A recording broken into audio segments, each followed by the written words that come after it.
¿Cuántos han traído su Biblia? De cualquier manera, ya sea física o de cualquier otra manera, nos sirve. Vamos a continuar con el estudio del libro, de la carta, que ha escrito Pablo a los Corintios. Les pido por favor que puedan buscar en sus Biblias, todos los que tienen una Biblia, por favor, también pueden compartir con sus vecinos, amén. Podemos compartir nuestra Biblia, podemos compartir la lectura. Nos vamos a ir al libro de Primera de Corintios, capítulo 6. Hemos titulado a este compartimiento, Resolvamos nuestros problemas con madurez, ya que el Señor está cerca, ¿no es cierto?, a retornar. Seamos de la edad que seamos, cuando el Señor vuelva, no vamos a tener ya ningún tipo de pretexto, porque vamos a estar delante del Señor.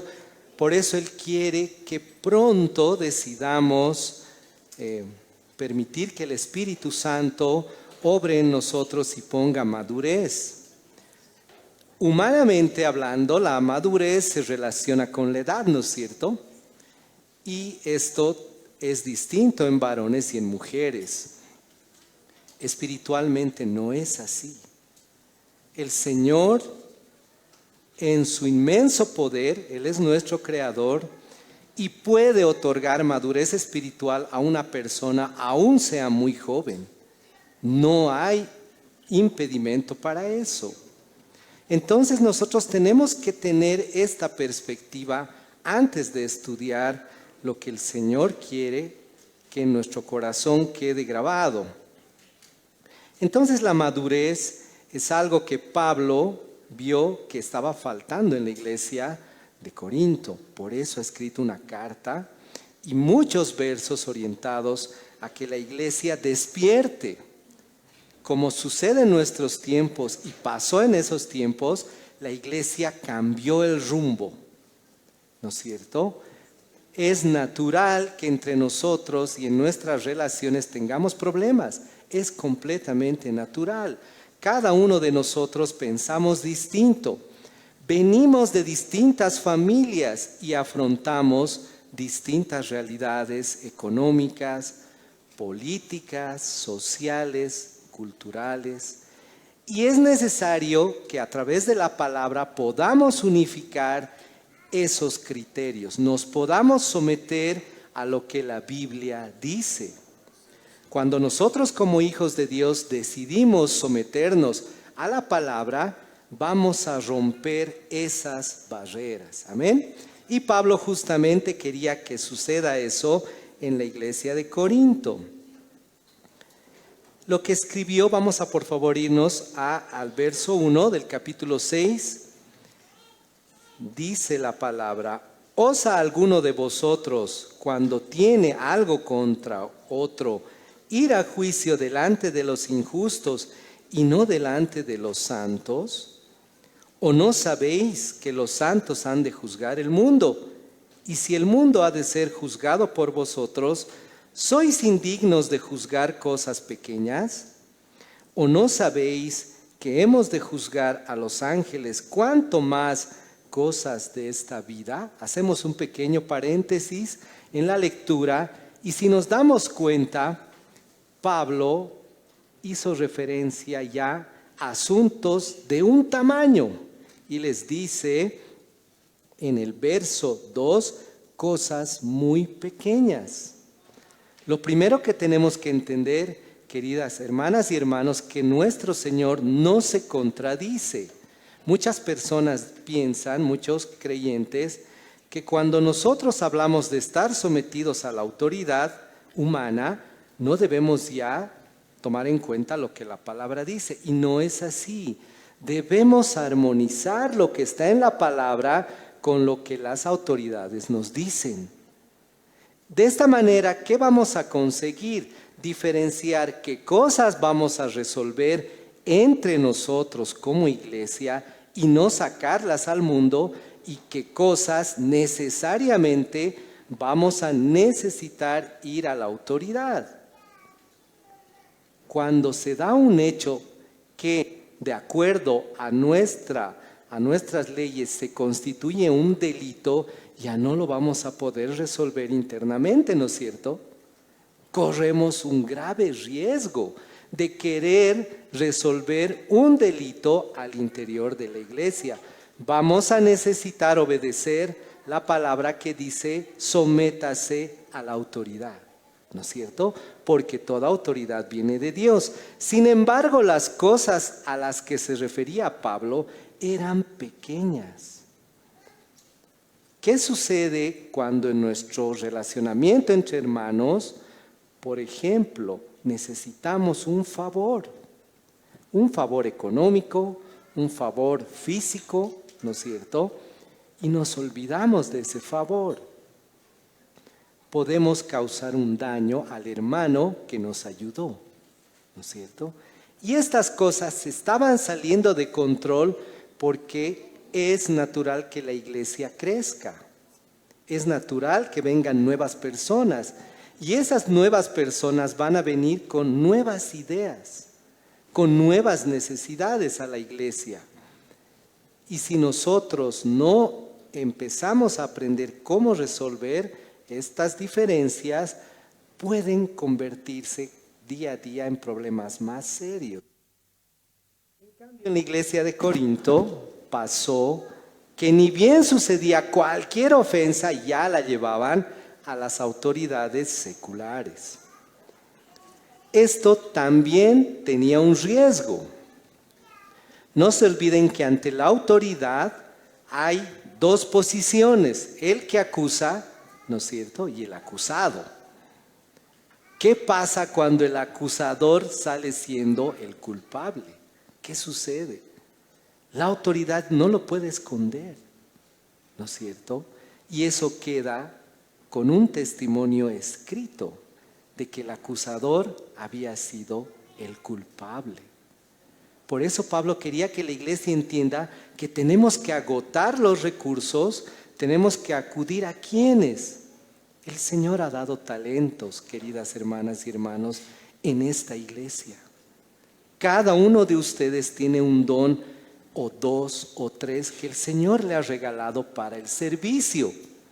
Y ese servicio no está siendo tomado en cuenta en la iglesia. Muy pocas iglesias constituyen ministerios muy bien establecidos, hablando del paso de los años, que tengan 5, 10, 15 años en los que se resuelvan los problemas. Normalmente en la iglesia a la que nosotros pertenecemos se ha acostumbrado a poner toda la carga sobre el pastor. Entonces el pastor tiene que encargarse de cómo van las finanzas, de cómo va el tema de equipos, cómo va el tema de los que sirven, los músicos, las vidas de los músicos, cómo va el tema de las sillas, cuántas sillas se han roto. Imagínense que un pastor, aparte de toda esa carga, tenga que ver los problemas que cada uno de nosotros podemos tener. No es posible. Para eso el Señor ha dado los dones. ¿Quiénes son responsables de estos dones? Cada uno de nosotros. Cada uno de nosotros necesitamos acercarnos cada vez más al Señor para saber qué dones nos ha dado de servicio para servir en nuestra congregación. Y estas personas, Pablo les dice, ¿cómo ustedes teniendo en la iglesia quieren ir afuera? Estamos convencidos que en esta congregación hay personas que manejan muy fácilmente la resolución de conflictos. No todo tiene que estar sobre una persona. Y estas personas deben estar conscientes de eso, de que el Señor les ha dado muchos talentos para poder resolver conflictos pequeños y medianos antes de llegar a las autoridades. Continuamos por favor con el verso 4. Dice, si pues tenéis juicios sobre cosas de esta vida, ¿ponéis para juzgar a los que son de menor estima en la iglesia? Y aquí entramos a un tema que tal vez también nos puede parecer contradictorio, porque decimos, no queremos las autoridades, pero Pablo nos habla de que resolvemos los conflictos con las personas de menor estima. Y hay algo que quisiera compartir con ustedes que está sucediendo en nuestros días. ¿A qué se refería Pablo con las personas de menor estima en la iglesia? Ustedes han debido leer que una persona recién convertida no puede servir, ¿no es cierto? ¿Han leído? Y estoy seguro que muchos han leído. ¿Qué vemos en la práctica actual? Por ejemplo, un artista en el mes de marzo declara su conversión y ya está predicando. ¿Está bien? No, pero la mayoría de la iglesia lo abraza y lo aplaude porque es famoso. Estamos al medio, ¿no es cierto?, de unos usos y costumbres que no se rigen a lo que la palabra dice. Por eso Pablo decía, no lleven a los más jovencitos que les ayuden a resolver sus problemas. Y les comento que esto nace en nuestra casa. ¿Por qué? La mayoría de nosotros somos papás, somos mamás. Y si todavía no hemos tenido hijitos, tenemos sobrinos. Y si aún somos muy jóvenes, tenemos niños pequeños. Cuando hay una necesidad económica, ¿se la pondré a un niño en mi casa? ¿Podré ponerle esa carga a un adolescente y decirle, te cuento que no tengo para pagar el internet? ¿Tú tienes? ¿Se imaginan? Eso es lo que la iglesia hace. Y la Biblia lo ejemplifica con un neófito. ¿Qué quiere decir neófito? Un recién nacido. Yo no puedo poner carga sobre un pequeño, pero la iglesia quiere hacerlo, lo aplaude. Y dice, como este era famoso, tiene ya todo para ser un pastor, un predicador. Y nos olvidamos que la Biblia no nos permite hacer eso. Nos dice que esa persona debe pasar tiempo con Dios. ¿Por qué? Porque su ego todavía está latiendo fuerte. Los aplausos del mundo están retumbando en su cabeza aún. Todavía no se ha olvidado de su fama. Y al Señor no puede servirle un famoso. Por eso Cristo cuando llegó no escogió, pues le era fácil. Tengo que hacer un equipo que esté el César conmigo. Voy a tener plata. Voy a tener todos los recursos. Que esté un alcalde a mi lado, que esté un presidente a mi lado. No, Él escogió de lo vil y menospreciado del mundo. Y todas las personas que Jesús escogió tuvieron que pasar un largo proceso de entrenamiento. Y eso tenemos en las iglesias porque las personas que tienen un don del Señor, el Señor ya los ha entrenado en su vida. ¿No es cierto? No es necesario que la iglesia otorgue certificados. En algunas tal vez lo harán, no es malo. Pero yo les aseguro que muchas personas en nuestra congregación que están capacitadas por el Señor para resolver problemas ya merecerían un certificado. Lo único que pasa es que no se animan a activarse en el servicio. Tenemos que tener en cuenta que cuando nosotros decidamos servir al Señor, el efecto inmediato va a ser la prueba.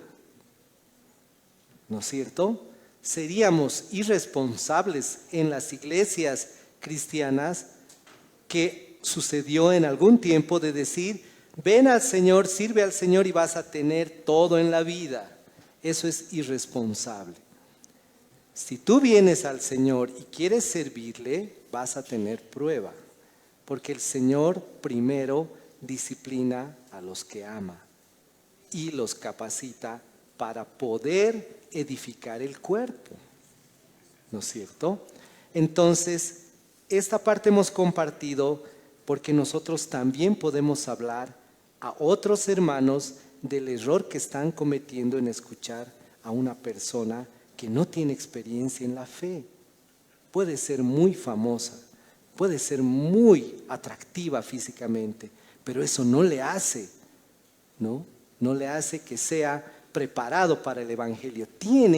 Puede hacerlo, pero después del tiempo que haya pasado en el tratamiento de su mente, su corazón y su espíritu. Vamos al verso 5, por favor. Dice, para avergonzaros, lo digo, pues que no hay entre vosotros sabio, ni aun uno, que pueda juzgar entre sus hermanos. Lo está confirmando Pablo de que nosotros estamos convencidos de que acá tenemos. Pablo no había ido a hacer un previo censo a la iglesia de Corinto.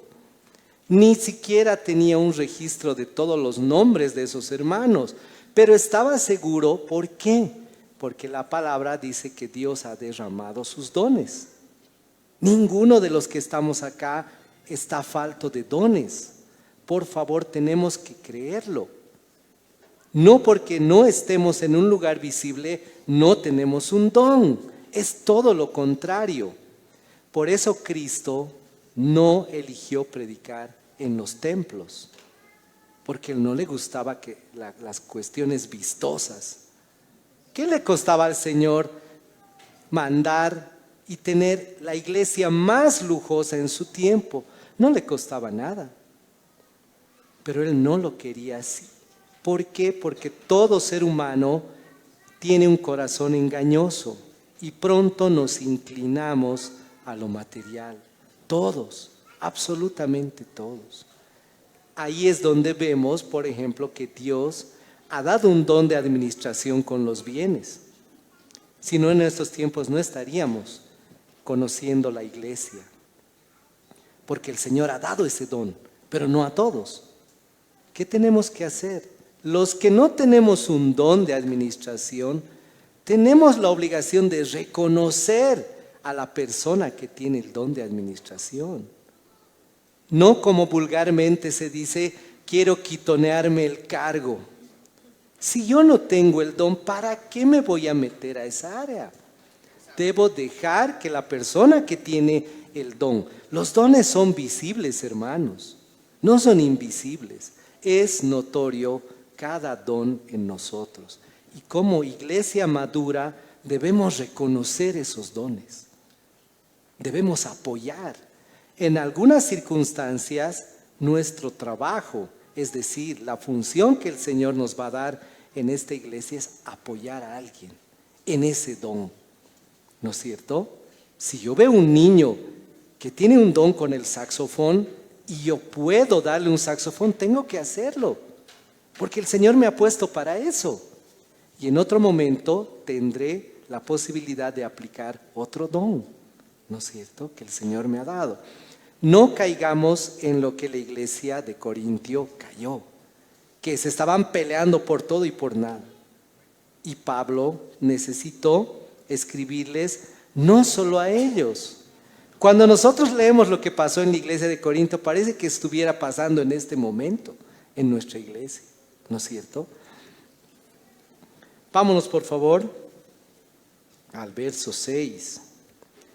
La cosa se pone compleja porque dice el verso, sino que el hermano con el hermano pleitea en juicio, y esto ante incrédulos, les dice. Y como les repito, no eran problemas difíciles de resolver, eran problemas muy pequeños. Pero que la iglesia, los hermanos que se pelearon, prefirieron ir a juicio. Las consecuencias son tremendas, hermanos. ¿Por qué Pablo les advierte esto? Porque ese juicio ante el incrédulo puede destruir fácilmente una relación, una amistad, un matrimonio. Porque el incrédulo no se va a basar en lo que el Señor quiere de cada uno. ¿Cuántos que están casados se han dado cuenta de que el Señor nos ha bendecido con nuestra pareja?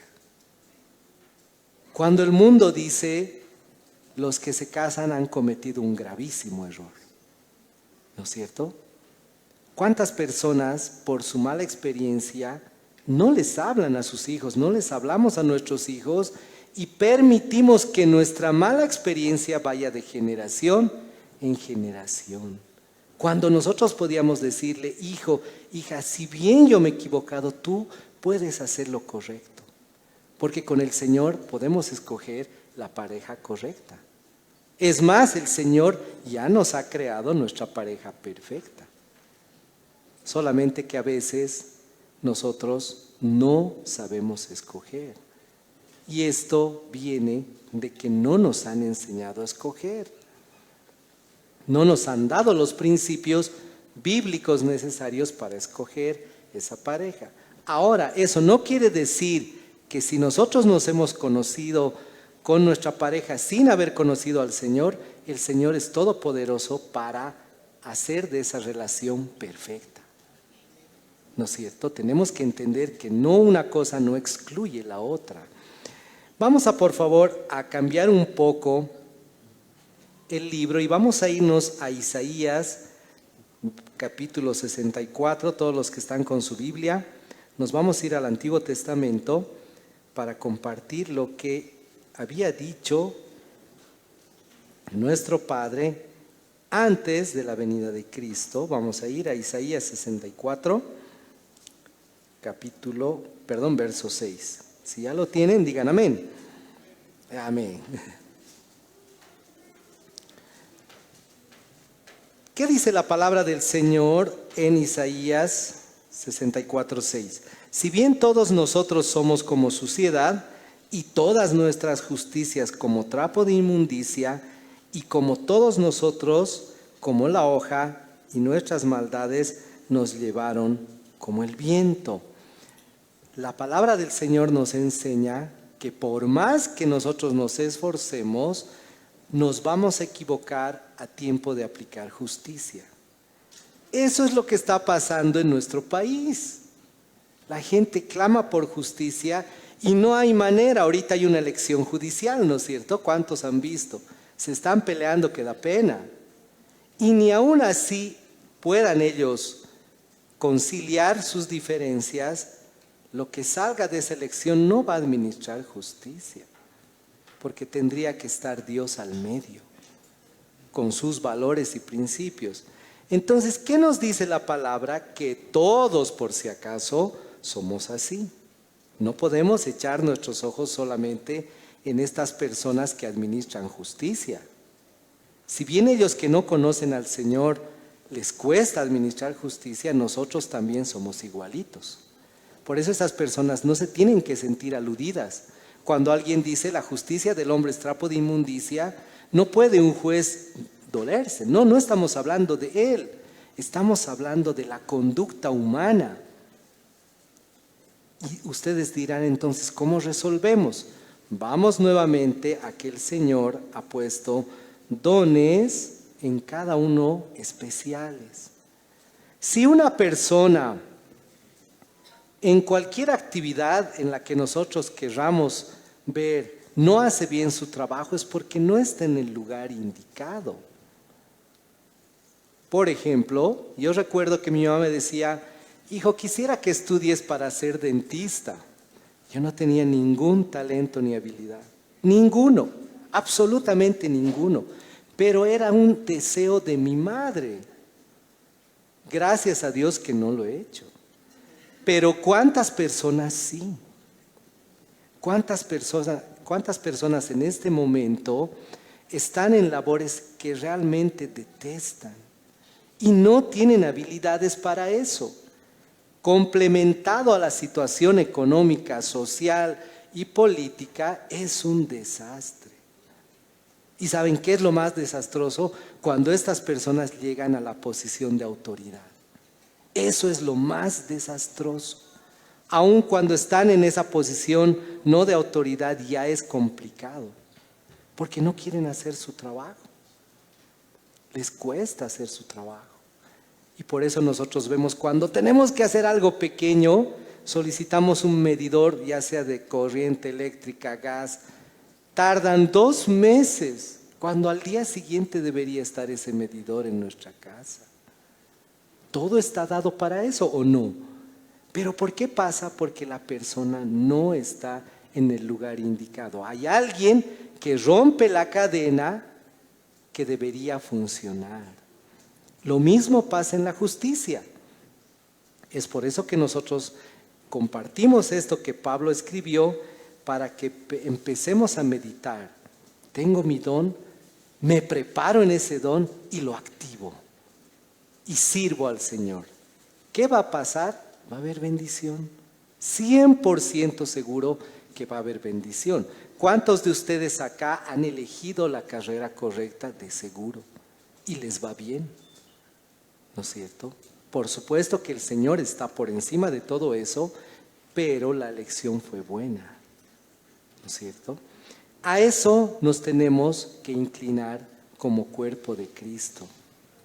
Yo tengo una hija y mi sueño era ser deportista. No le tengo que forzar. Es un error.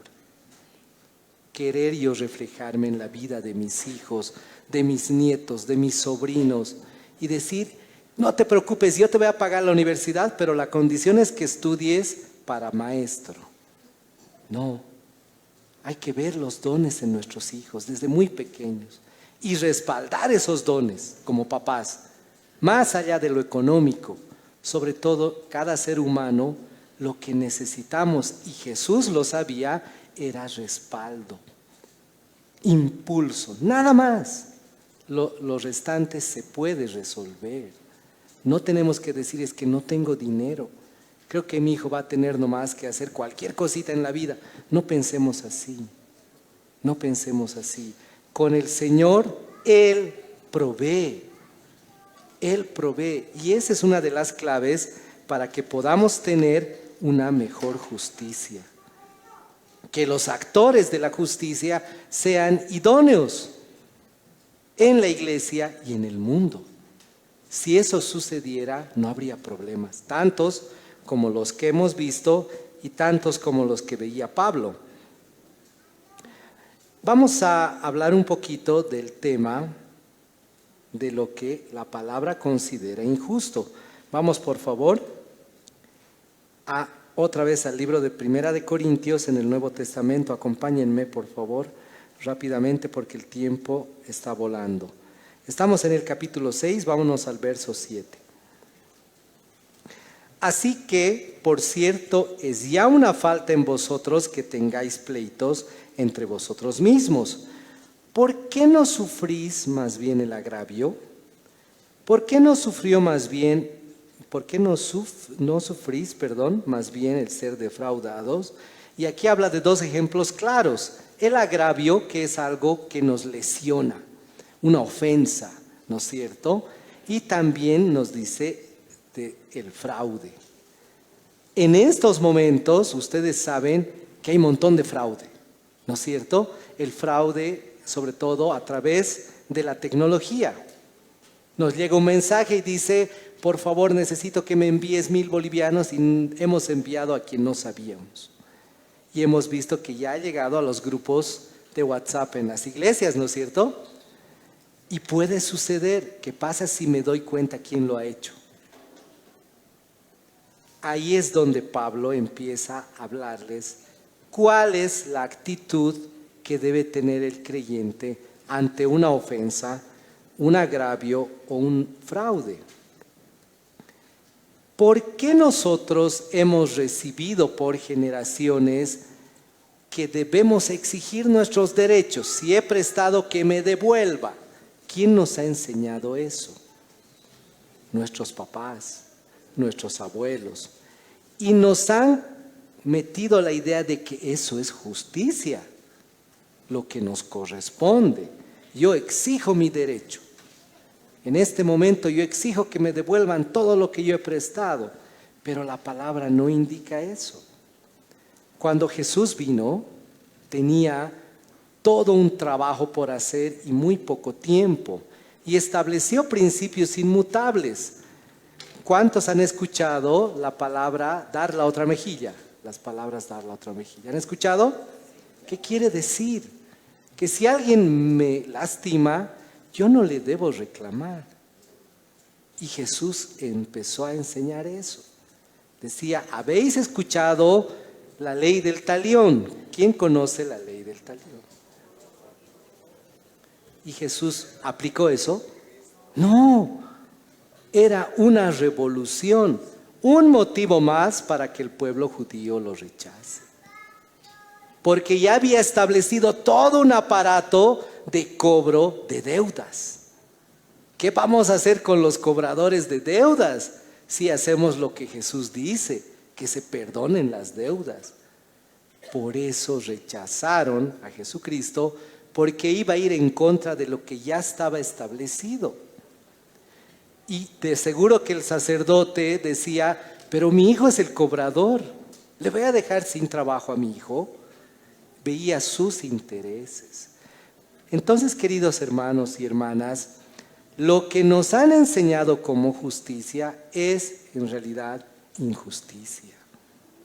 Y a pesar que nos cueste creer, el Señor quiere que demos la otra mejilla en todo. No solo se refiere a los golpes, se refiere a las deudas. Y esto realmente es difícil de aplicar porque nosotros también tenemos necesidades. Tenemos muchísimas necesidades. ¿Qué es lo que va a romper eso? Es en quién hemos creído. ¿Creemos que el Señor es nuestro proveedor? ¿Sí? ¿O solamente es circunstancial eso? Cada mes que yo tengo que pagar, ¿confío en la provisión del Señor o confío más en la persona que me da mi sueldo? Eso es lo que tenemos que reflexionar. Si en estos momentos, como iglesia, los adultos reflexionamos, vamos a poder pasar a la siguiente generación. Y nuestros jóvenes y niños no van a tener las dudas que nosotros tenemos. Es bien difícil, hermanos, ante una situación compleja, ante un problema de salud, creerle al Señor, que Él va a proveer. Porque si bien nosotros tenemos nuestros recursos, son limitados, ¿no es cierto? Y ante un problema de salud tenemos que acudir a un centro de salud que ya no nos recibe si no tenemos dinero. Entonces ahí está el momento de la prueba. Ahí está donde el Señor confronta lo que hemos creído o lo que hemos aprendido contra lo que la Biblia dice. En verso 8 dice, pero vosotros cometéis el agravio y defraudáis, y esto a los hermanos. Es decir, los que hacemos daño muchas veces por esta carga por la que hemos sido enseñados, nos victimizamos. Ponemos la cara de inocentes, cuando nosotros somos los culpables. Eso es lo que la palabra no quiere que suceda en nuestra vida. ¿Por qué? Porque de esta manera inevitablemente llegamos a la justicia ordinaria, que es lo que Pablo decía de los incrédulos, y salimos re mal. Nosotros que habíamos sido como acusadores, salimos de delincuentes. Y no hemos valorado que la gente no solo va a decir, Víctor había sido culpable. ¿Saben qué van a decir? Víctor predicaba. Víctor, siendo cristiano, ha mentido. Y vamos a cometer una de las peores cosas, que es exponer el nombre de nuestro Señor en vano. Cuando nos podíamos haber evitado eso, llevando nuestro problema a resolverlo al interior de la iglesia. Esa es la importancia de este tema. Y muchas cosas más nuestro Señor Jesucristo dijo acerca del pecado que está en nosotros. Vamos a ir por favor rápidamente a Romanos 13. Acompáñenme por favor al libro de Romanos. ¿Qué dice la palabra del Señor en Romanos? Todos los que tengan su Biblia, retrocedemos un poquitito al libro de Romanos, capítulo 13, y leemos del verso 1 al 8. ¿Qué dice la palabra? Sométase toda persona a las autoridades superiores, porque no hay autoridad sino de parte de Dios, y las que hay por Dios han sido establecidas. De modo que quien se opone a la autoridad, a lo establecido por Dios, resiste. Y los que resisten acarrean condenación para sí mismos, porque los magistrados no están para infundir temor al que hace el bien, sino al malo. ¿Quiénes pues no temer a la autoridad? Haz lo bueno y tendrás alabanza de ellos, porque es servidor de Dios para tu bien. Pero si haces lo malo, teme, porque no en vano lleva espada, pues es servidor de Dios, vengador, para castigar al que hace lo malo, por lo cual es necesario estar sujetos, no solamente por razón del castigo, sino por causa de la conciencia. Para nosotros hay un desafío. Yo sé o presumo que en las cabecitas de muchos de ustedes dice, ¿cómo vamos a ir a la autoridad si la autoridad es corrupta? Si sabemos que es corrupta. ¿Acaso la Biblia no sabe? Sí sabe, hermanos. Por eso dice que nosotros tenemos que actuar en conciencia.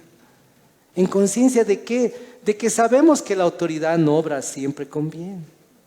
Pero ¿a quién le tememos? ¿Al hombre o al Señor? Al Señor. Y nosotros sabemos que aún de esto vamos a dar cuentas. Entonces preferimos que la autoridad, no importa que se equivoque. Sabemos que se va a equivocar tal vez. Sabemos que tal vez no. Pero nosotros estamos libres de eso. Cuando la autoridad me dice paga 1,000, cuando tenía que pagar 500, aún si no tengo, cumplo con la autoridad. Porque desde los tiempos de Jesús se cobraba más impuestos de los que deberían ser, no se olviden. Y Jesús sabía, el pueblo judío quería que Jesús venga a resolver esos problemas y que diga vamos a hacer todo legal. No vino a eso Jesús. Había un plan de salvación para la vida siguiente, no para esta vida. Entonces, mientras más nos separamos de esta vida, podemos entender mejor el propósito de la palabra del Señor.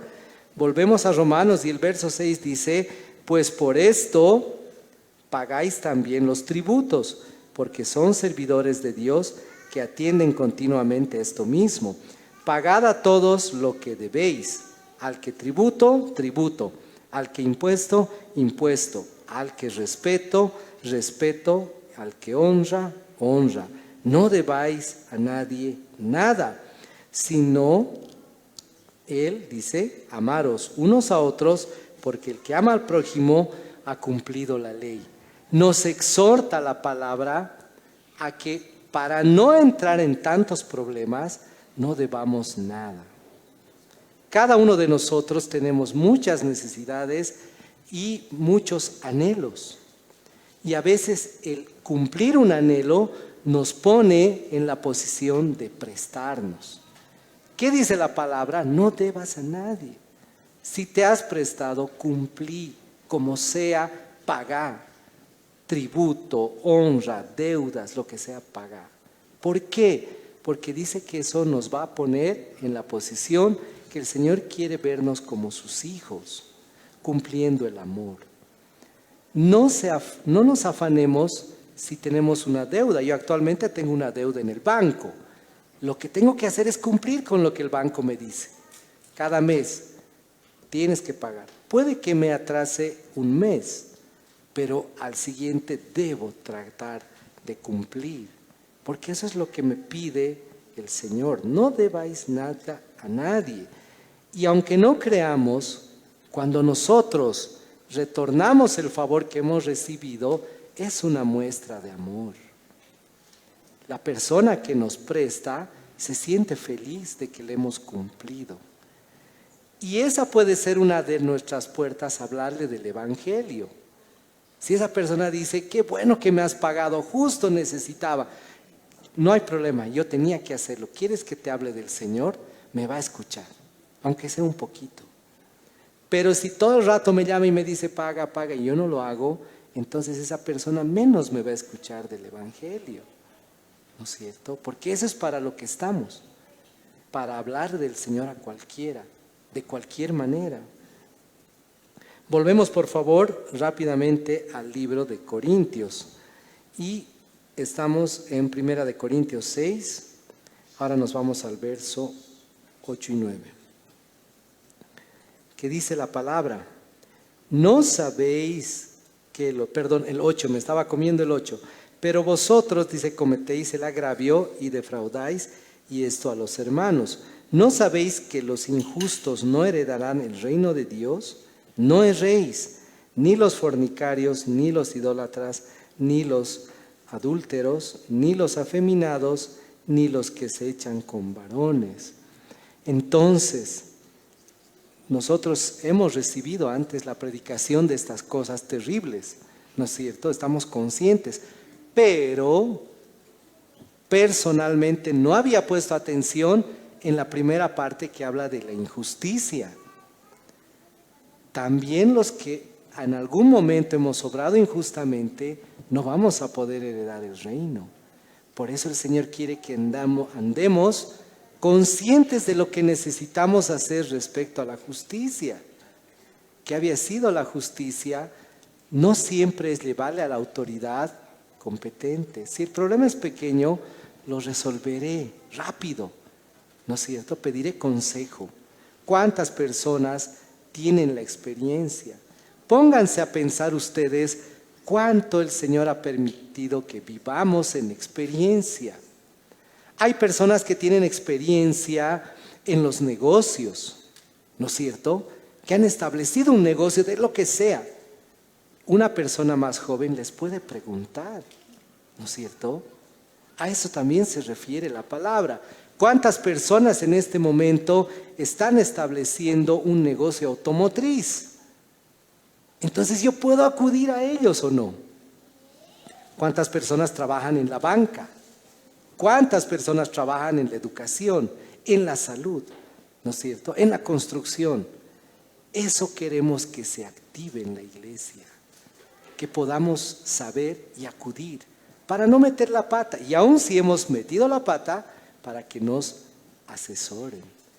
Y esa persona nos va a contar su experiencia y nos va a decir: sí, te cuento, igual que tú, yo he cometido el mismo error, pero lo he resuelto así. Y esa va a ser mi orientación. Entonces, vamos a ver obrado y vamos a permitir que esa persona obre en justicia. Dice: los injustos no heredarán. Si nosotros como iglesia aprendemos a caminar en consejos, vamos a estar lejos de la injusticia. Y si nosotros aprendemos a recibir la amonestación, vamos a estar lejos de todo lo que nos describe que nos va a alejar del reino, que es el adulterio, la fornicación, la idolatría. Lamentablemente vivimos en un país idólatra. Los que tenemos hijos hemos tenido que luchar y tenemos que seguir luchando porque la educación está basada en idolatría. De nada sirve que el Estado diga: ya somos un Estado laico. Y si fomentan la adoración a la Pachamama, sigue siendo idólatra. Está peor de lo que estaba antes, ¿no es cierto? Y eso lo tenemos que hablar abiertamente. No es juicio. No podemos llamar juicio a lo que es real. La ley dice que los niños deben hablar de las dimensiones espirituales y ahí está la Pachamama. Todavía es una deidad femenina que contradice en lo que nosotros creemos, ¿no es cierto? Entonces estas cosas debemos reflexionar porque están escritas. Los idólatras no van a heredar el reino. Y habla 2 veces del tema de la libertad de género. ¿Cuántas personas en este tiempo de la Olimpiada se han sentido mal? Pero ahí hay que hacer hincapié en 2 cosas. ¿Amamos más las cosas del mundo o nuestros ojos están puestos en Cristo? Me puede ofender, es verdad. Pero si yo tengo mis ojos puestos en Cristo, sé que la actividad humana no está con el Señor. Me voy a ofender menos, lo voy a sobrepasar más fácilmente porque ya sabía que iba a pasar, ¿no es cierto? Leemos el verso 10, por favor. Ni los ladrones, ni los avaros, ni los borrachos, ni los maldicientes, ni los estafadores heredarán el reino de Dios. Pablo quería que la iglesia despierte a estas cosas. Que nosotros con toda honestidad digamos, ese es mi caso. ¿Qué hago? Tienes opción de arrepentirte. Tenemos todos la opción de arrepentirnos. Nombró esto no por echarles en cara sus pecados, no como muchos dicen, es que era bien religioso, ¿no ve? Ahora todo es religiosidad. Si un creyente observa algo en una iglesia, seguro que te van a decir religioso. No es así. Nosotros tenemos la potestad de discernir lo malo, o no dice eso la palabra. Prueben todos los espíritus. Eso nos da libertad de poner en cuestionamiento lo que se hace mal. ¿O vamos a seguir todos en el mismo error? No puede ser. Tenemos que ser hijos obedientes a lo que dice la palabra. Y entonces Pablo quería que los hermanos reconozcan en qué has caído. Y si tú reconoces en lo que has caído, es el primer paso al arrepentimiento genuino. Lo que Pablo quería que los hermanos en la iglesia entiendan, que el arrepentimiento genuino les iba a llevar al perdón de sus pecados y a dar fruto. Porque el genuino arrepentimiento da fruto. No puede haber un genuino arrepentimiento que se quede ahí. Cuando el Señor pone la convicción de pecado en cada uno de nosotros, mínimamente vamos a ir a reparar el daño que hemos provocado. Y ese tipo de iglesia quiere nuestro Señor que tengamos. Con nuestros errores, todos tenemos errores. Nos hemos equivocado, nos arrepentimos y el Espíritu Santo nos mueve a hacer, a tomar acción, no a ser quietitos. Y decir, en lo más profundo de mí me he arrepentido y el Señor sabe que me he arrepentido, que quede ahí. No es cierto. Debe exteriorizarse el arrepentimiento y de seguro que va a dar un fruto agradable a nuestro Señor. Y el verso 11 dice, y esto erais algunos, mas habéis sido lavados, y habéis sido santificados, y habéis sido justificados en el nombre del Señor y por el Espíritu de nuestro Dios. Entonces, hermanos, ¿cuál es la intención de que caigamos en cuenta de que nos hemos extraviado como iglesia? De que no solo estemos conscientes de nuestros errores, sino que más conscientes de nuestros errores sepamos que tenemos a Cristo que ha muerto por esos errores y que ya hemos sido lavados y que podemos seguir siendo lavados por Él, porque no hemos terminado nuestra vida acá en esta tierra. Entonces la palabra nos mueve a que si hemos sido lavados, si hemos sido transformados, el Señor nos ha reconciliado con el Padre, ¿no es cierto? Jesucristo vino a eso, entre las muchas tareas, a morir por nuestros pecados, a que no seamos acusados y que más bien entendamos que somos reconciliados con su Padre. Y si hemos sido reconciliados, tenemos que ser reconciliadores. A eso hemos sido llamados.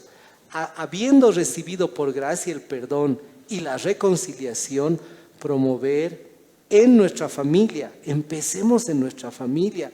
¿Cuántos problemas hay en nuestras familias que no han sido resueltos? ¿O no? Conocemos tíos, primos que no se hablan, sobre todo por el tema de la herencia, ¿no es cierto? O por otros temas. Entonces, nos activemos en ser reconciliadores. Amén. Nos vamos a poner en pie, por favor. Vamos a orar dando gracias a nuestro Señor por haber podido compartir la palabra.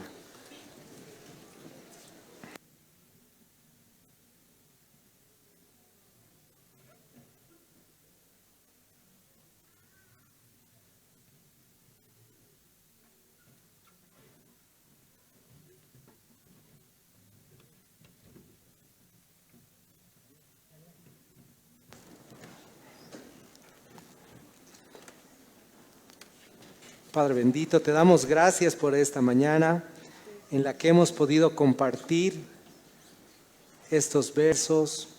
Queremos que tu Espíritu nos edifique cada día más. Queremos aprender a obedecerte en cada cosa que tú quieres que nosotros podamos servir en esta parte del cuerpo de Cristo. Queremos, Señor, que nuestro ser vaya menguando, a pesar de que posiblemente te fallamos. Sabemos que tú estás ahí, nos has dejado a tu Espíritu Santo para guiarnos en nuestro caminar. Queremos, Señor, en este día declararte que te amamos, Señor, que es nuestro deseo servirte, que es nuestro deseo agradarte.